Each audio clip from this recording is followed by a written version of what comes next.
সালে প্রথম হত্যাকাণ্ডের শিকার হয় কে? সে ঢাকা কলেজে ছাত্রলীগের ছেলে সবুজ আলী, তাকে নির্মমভাবে মারে। নাজমুল হোসেন আমাদের 59 নম্বর ওয়ার্ড আওয়ামী লীগের স্বেচ্ছাসেবক লীগের, সে ঢাকা দক্ষিণ। নূরে আলম 18 নং ওয়ার্ড শ্রমিক লীগ গাজীপুরে। সুমন 61 নং ওয়ার্ড স্বেচ্ছাসেবক লীগ ঢাকা দক্ষিণ। হামিদুল ইসলাম জুয়েল মোল্লা গাজীপুর যুবলীগ। এই জুয়েলরে তো পা বেঁধে ঝুলিয়ে রেখে মেরেছে। আমি কিন্তু সেই 21শে জুলাই পর্যন্ত যে হত্যাকাণ্ড সেই নামগুলি বলে যাচ্ছি।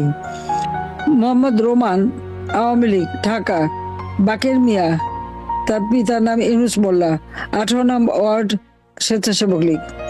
সৈয়দ জহিরুল ইসলাম, তাকে হত্যা করেছে টিপু শিবপুর নরসিংদী। এই জহিরুল ইসলাম এবং টিপু দুজন, এদেরকে মমিনুল ইসলাম 6 নম্বর ওয়ার্ড